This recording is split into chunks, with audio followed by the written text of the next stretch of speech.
Channel guys, मैं Prakash Rajeboinwad. Nifty 50, bank Nifty, finance Nifty, mid cap Nifty, option chain, FIIs data, sentiment, trend change हो चुका है क्या, इस सब का डिस्कशन रहेगा।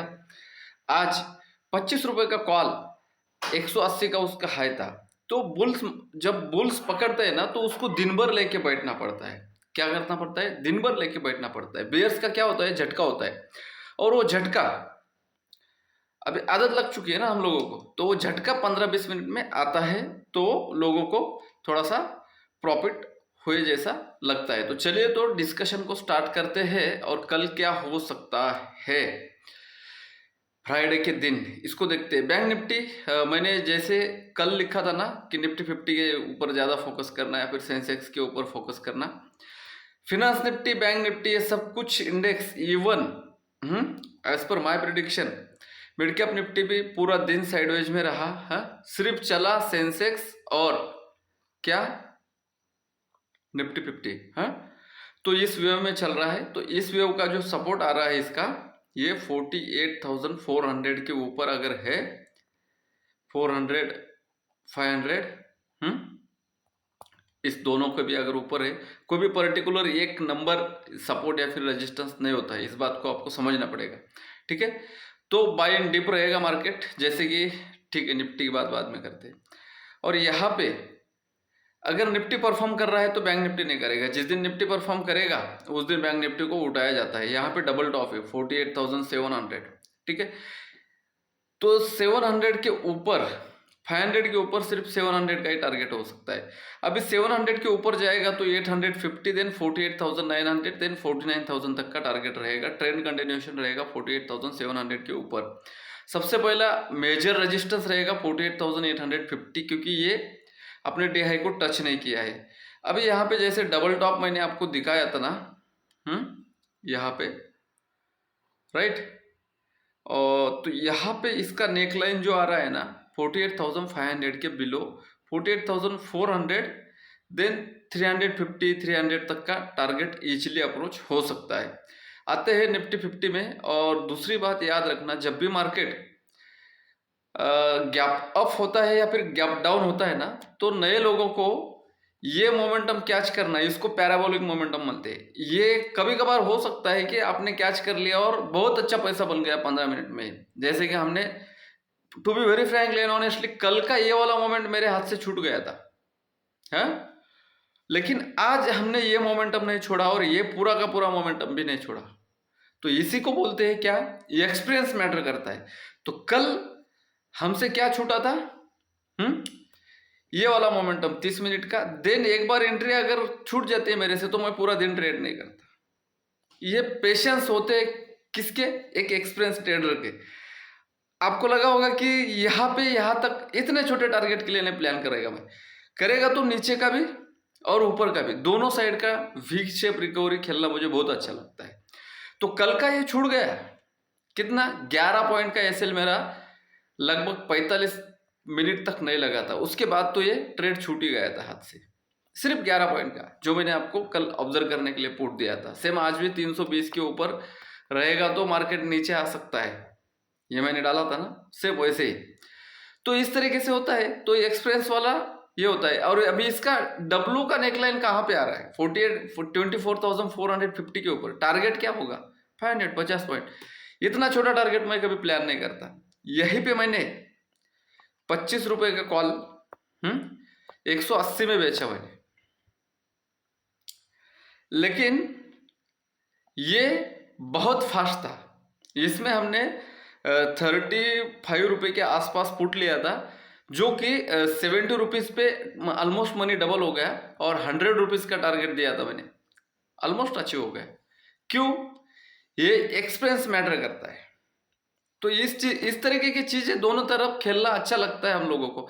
लेकिन ऐसे साइडवेज मार्केट में ना आपका प्रॉफिट होता है ऑप्शन बाइंग में, और ना हम कुछ बोलेंगे तो उसमें सही होने के चांसेस होते हैं। यहाँ पे इसके नीचे ये बन रहा था तो ठीक है, यहाँ पे ये साइडवेज जाके निकाला है, तो गैप अप होने के बाद एक प्रॉफिट बुकिंग आती है। देन इस तरीके का 15 मिनट में अगर डोजी बनता है तो इस डोजी के ऊपर आप बाय कर सकते हो। इसका एसएल लगा के एक सिस्टम आया है, इस बार छूटा है तो अगली बार आपसे मिस ना हो जाए, इसलिए मैं ये सब लेक्चर दे रहा था। ठीक है, अभी सिंपल सेटअप रखते हैं। यहाँ पे 22,500 की ऊपर की क्लोजिंग है, 22,529, 22,500 के ऊपर अगर मार्केट है, बाय इन डिप रहेगा। हाँ, नीचे आएगा इस तरीके का कुछ सेटअप, या फिर 21 EMA, या फिर आज 5 मिनट में 5 मिनट के टाइम फ्रेम में 200 EMA का इसने सपोर्ट लिया था। तो इस तरीके से ये सेटअप काम करते हैं। तो आपको उस तरीके से फ्लेक्सिबल रहना पड़ता है, 20, 25, 50 पॉइंट का भी बफर रखना पड़ता है कभी कभार। ठीक है, तो 500 के ऊपर बाय एंड डिप रहेगा, 529 की क्लोजिंग है, 500 के ऊपर है तो बुलिश मान सकते हैं हम। अभी सर नीचे कहाँ से आ जाएगा भाई, रेंज इतना बड़ा आ रहा है ना, नीचे आने के लिए 22,000, कल तो 400 का लेवल आ रहा था ये वाला, आज तो 22,300 का आ रहा है। ठीक है, तो ऑप्शन चेन में कुछ होता है क्या, देख लेते हैं। 300 के नीचे ही बेरिश हो सकते हैं, वरना लाइव मार्केट में कुछ सेटअप मिलता है तो मैं आपको बता दूंगा। आते हैं ऑप्शन चेन में। ऑप्शन चेन देख लेना, 5 मिनट का डोजी काम करता है क्या, बहुत प्रोबेबिलिटी कम होती है। 15 मिनट में थोड़ा सा प्रोबेबिलिटी ज़्यादा होती है, इस तरीके का, इस तरीके का, या फिर इस तरीके का। लेकिन उसके बाद की कैंडल बहुत इंपॉर्टेंट होती है। ठीक है, ऐसा नहीं कि ये डोजी बन गया सपोर्ट पे देखना होता है। डोजी बन गया इस तरीके का जो मैंने बताया, और यहाँ पे रेड कैंडल बन गया और मार्केट नीचे आ गया सर हमारा एसएल, भाई इसके बाद यहाँ पे ग्रीन कैंडल बनना होता है, इसका हाई तोड़ना होता है, तब जाके आप यहाँ पे एसएल लगा के यहाँ पे काम कर सकते हो। कुछ तो आइडिया चाहिए आप लोगों को, तब जाके आप प्रॉफिटेबल ट्रेडर बन सकते हो। और पेशेंस लेवल भी चाहिए, जैसे कि मैंने कल का एग्जाम्पल आपको दिया था, 8,95,000, 11,32,000। तो क्या है डेटा, 8,95,000, 11,32,000, स्ट्रांग बुलिश डेटा बहुत दिनों बाद बनाया है, लगातार 2 दिन। तो 300 के आसपास राइटिंग है क्या यहाँ पे, 47 लाख, और यहाँ पे हेज भी नहीं है 300 पे। ठीक है, कोई बात नहीं। दूसरा राइटिंग कहाँ पे है इनका, 22,500 के नीचे अगर सस्टेन होता है तो 450, देन 400 है, यहाँ तक तो इजीली अप्रोच यहाँ पे दिख रहा है डेटा को देख के, क्योंकि 500 के नीचे 400, 300 पे डेटा अच्छा खासा बना हुआ है। अपसाइड का अगर डेटा आप देखोगे तो इनका 500 पे ही स्टैडल नहीं, बिल्कुल स्टैडल नहीं, ये हेज है, तो ये हेज चल रहा है। ठीक है, 500 के ऊपर है तो बाय एंड डिप रहेगा, 500 के नीचे है तो आपको सेल भी करना मिल सकता है, लेकिन थोड़ा सा देख के ही करना पड़ेगा। ये मेरा ओपिनियन नहीं है, ये डेटा में जो यहाँ पे दिख रहा है। ऑप्शन चेन पहले बेरिश होता था, डेली सेल ऑन राइज में होता था मार्केट, अभी ऑप्शन चेन बुलिश हो गया है। 6,80,000, 6,58,890, 889 है, तो ये थोड़ा बहुत न्यूट्रल ही चल रहा है, इसलिए मोमेंटम इसका स्टक है।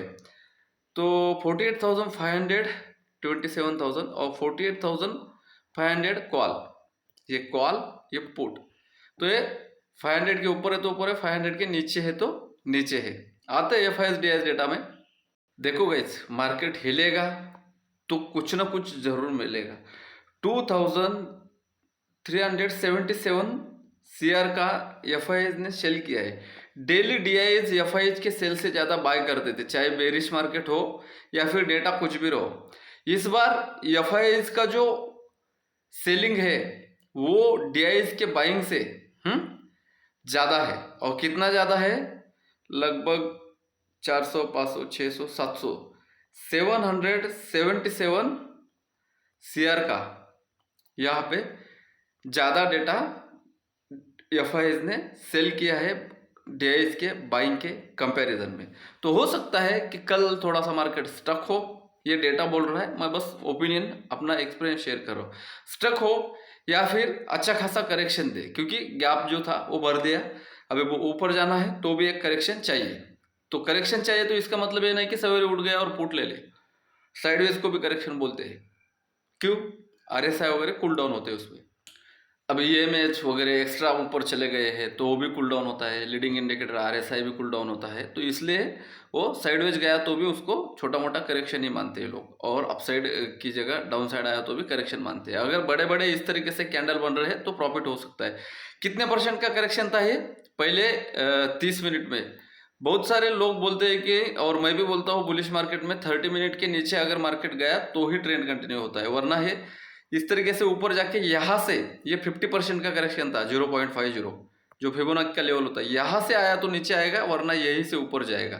तो इसको माना ना इसने, यही से ऊपर चला गया, और ये मैंने आइडिया दिया था आपको। हाँ, यहाँ से भी तो ये तो साइडवेज ही चला गया, लेकिन ये माना नहीं, ऊपर चला गया। This is the probability, game of probability है। लेकिन ये सपोर्ट था क्या? हाँ, 1% गिरने के बाद और ज्यादा अगर गिरता तो मार्केट में बेरिशनेस होता और बुलिश साइड की जगह बेरिश के पोजीशन बन गए होते। ठीक है, 1% फॉल होने के बाद 1% कवर अप कर लिया, 1.29% के आसपास कवर अप कर लिया। यहाँ पे देख लेना, सेंसेक्स का भी सेम कहानी है। 74,500 के ऊपर, अब ये 100 पॉइंट के लिए क्या काम करोगे? 74,400 के ऊपर बोल के कुछ फायदा नहीं। 74,500 के ऊपर 75,000 का टारगेट मिल सकता है, इजी अप्रोच है। गैप अप और गैप डाउन नहीं लगा। अगर गैप अप लग जाता है तो आज के जैसा किसी भी दिन का ओपनिंग और क्लोजिंग, मेरे स्ट्रैटेजी देख लेना, मैंने लाइव मार्केट में भी ये चीज स्ट्रैटेजी में बोली। अगर गैप अप होता है, मार्केट नीचे आता है, तो ये पूरा जोन होता है 73,800 से लेके 73,600, ये मेरा जोन नहीं है भाई। यहाँ पे देखना, यहाँ पे एक लो है और यहाँ पे एक हाई, ये कहीं से भी सपोर्ट ले सकता है। तो ये इसी तरीके से सपोर्ट लिया गया है, और ये डोजी है और ये ग्रीन कैंडल, तो इसके ऊपर आप बाय कर सकते हो। ये एसएल रहता है, तो एसएल बढ़ा ही आ रहा था, लेकिन सेटिस्फाइड थे हम लोग कि जाता है मार्केट ऊपर, कम से कम ये वाला टारगेट। देन यहाँ से यहाँ तक किसी ने पुट लिया होता तो प्रॉफिट हुआ होगा, वरना पूरे दिन ऊपर ही रहा मार्केट। ठीक है, 74,500 के ऊपर 75,000 का टारगेट रहेगा, और 74,000 के नीचे ही ये 73,500 तक ड्रैग कर सकता है, 500 600 तक। ठीक है, देन ये निफ्टी बैंक की तरह स्टक रहा 55,800 के ऊपर, सिर्फ 200 पॉइंट का टारगेट है। 56,000 के ऊपर बड़ा ब्रेकआउट होगा, 56,500 तक जा सकता है। 55,200 के नीचे 55,000 के नीचे बड़ा ब्रेकडाउन होगा, जो कि 54,800 देन 54,500 तक लेके आ सकता है। वीडियो लंबा हो रहेगा। मिड कैप निफ्टी रेंज के बाहर नहीं था, कल परफॉर्मेंस किया था 5% के आसपास, तो आज स्टक रहा। तो 90% 80% तो भी सेंसेक्स और निफ्टी 50 छोड़ के बाकी सब स्टक रहे। यहाँ पे देख लेना, फिनांस निफ्टी 23,200 के ऊपर कुछ हो सकता है, फिर 23,100 के नीचे 23,950 आ सकता है। 950 के नीचे बड़ा ब्रेकडाउन हो सकता है। 11,100 के नीचे ही कुछ होगा, या फिर 11,300 के ऊपर ही मिड कैप निफ्टी में आता है। HDFC में HDFC 1700 का एक रेजिस्टेंस है, 1700 के ऊपर होगा तो कुछ हो सकता है। अब ये डब्ल्यू पैटर्न सबको पता होना चाहिए, 1685 के ऊपर गया है, तो बैंक निफ्टी कैसे क्या नीचे आ जाएगा? 1670 के नीचे बेरिश हो सकता है, वरना नहीं। सेल ऑन राइज वाला पैटर्न चेंज कर सकता है। जैसे कि मैंने कोटक का डिस्कशन किया था कि पोजीशन कम करना पड़ेगा, ये पुल बैक था। तो ये साइडवेज में गया है 1900 के नीचे, यहाँ पे लेवल है, लेकिन बफर में रख रहा हूं मैं 10 पॉइंट, सिर्फ 12 पॉइंट। 900 के नीचे 1800 देन 850 तक आ सकता है। 1040 के ऊपर सिर्फ 10 रुपए का टारगेट है। 1030 के नीचे 30 रुपए का टारगेट है। देन आते हैं, अभी इसको TCS का लिखे ना, रिस्की रहेगा सेल करने के लिए। ठीक है, रिस्की रहेगा 3600 के ऊपर रिस्की रहेगा। ठीक है, 4,400 500 का टारगेट हो सकता है इसका। ठीक है, स्विंग के लिए। तो इंट्राडे के लिए बता रहा हूं मैं। 3,550 के नीचे 50-40 पॉइंट का टारगेट हो सकता है, जो कि 3,500 तक आ सकता है। यहाँ पे अगर सपोर्ट लिया तो ये first bottom, second bottom, third bottom हो जाएगा, तो ये बुलिश हो सकता है। गैप अप होने के बाद पहले 5 मिनट यहाँ पे हम भी पहले पुट लिए थे, सॉरी कॉल लिए थे, लेकिन उसमें 10 पॉइंट का एसएल हिट हो गया है। नहीं, हिट भी नहीं हुआ, उसमें वैसे ही रहा, और हमने पुट में एंट्री की थोड़ा सा क्वांटिटी एसएल के आसपास आने के बाद। एसएल हिट नहीं हुआ, ये पूरा का पूरा खींच लिया। इसका चार्ट, रिलायंस का चार्ट और निफ्टी 50 का चार्ट कंपैरिजन में, दो चार्ट ऐसे लगा के देखोगे सेम दिखेगा, कॉपी और पेस्ट, निफ्टी 50 रिलायंस सेंसेक्स। ठीक है, तो पावर ऑफ क्या है, ये वेटेज समझना पड़ेगा भाई आप लोगों को, समझोगे तो ज्यादा कमा पाओगे। ठीक है, आते हैं डिस्कशन के ऊपर। 1220 एक सपोर्ट है, रजिस्टर से 1200 के नीचे ही वीक हो सकता है। 3596 मतलब 3600 के ऊपर रिस्क रहेगा, ठीक है, सेल की सलाह नहीं रहेगी। देन 1730 के ऊपर 1750 इन्फी, और ये 3230 के ऊपर 3250 और 3200 सॉरी 2250 2300 200 क्या है 2230 के ऊपर 20 रुपए का टारगेट है। इसके ऊपर अगर चला गया ना 250 के ऊपर 2250 के ऊपर HUL, तो इसमें भी यहाँ से यहाँ तक जितना टारगेट था वो टारगेट दे देगा। सेलिंग पोजीशन रिस्की रहेगी, इसमें भी सेलिंग पोजीशन रिस्की रहेगी। इसमें कुछ नहीं, ये चलता रहेगा इंट्राडे में, इसमें भी सेलिंग पोजीशन रिस्की रहेगी, ठीक है, समझ में आ गया। और यहाँ पे देख लेना, मैंने सभी चीजें इंफॉर्मेशन दी थी, अपसाइड के सभी टारगेट है, और मैंने क्या लिखा था यहाँ पे 320 के ऊपर ही सस्टेन होना पड़ेगा, 15 मिनट 5 मिनट टच करके नहीं, पासो जा सकता है, मतलब मार्केट नीचे गिर सकता है। यहाँ पे देख लेना प्राइम प्राइस एक्शन इस तरीके से होगा। यहाँ पे देख लेना 400 के ऊपर मैंने क्या कहा का टारगेट दिया था, 500 का दिख रहा है ना, प्राइस एक्शन उसी तरीके से होता है। यहाँ पे देख लेना ये 48,200 के नीचे, ये 22,250 या फिर 300 के नीचे ही, तो 300 से तो सपोर्ट ले लिया भाई इसने। तो यहाँ पे अगर आप देखोगे तो इंट्राडे रेजिस्टेंस पे आने के बाद सबसे टॉप में मैंने क्या बोल दिया, इंट्राडे रेजिस्टेंस पे है, तो वहां पे 29 पॉइंट और ऊपर गया, तो रेजिस्टेंस आया बोल के डायरेक्टली पुट बाय नहीं कर सकते, कॉल शॉर्ट नहीं कर सकते, ठीक है। तो इस तरीके का डिस्कशन अगर आपको अच्छा लगता है, समझ में आता है, नेक्स्ट रन कहाँ पे मिलेगा 22,500 के ऊपर ही। अभी ये कितने बजे, 1 बजे डाल रहा हूं मैं प्राइस एक्शन के हिसाब से, पुट में कुछ नहीं बना, कॉल में ही बना। वीडियो अच्छा लगा तो लाइक कर देना, चैनल पर सब्सक्राइब कर देना, स्ट्रैटेजी मैंने ऑलरेडी डाली, देख सकते हो। बाय बाय, मिलते हैं नेक्स्ट कंडीशन।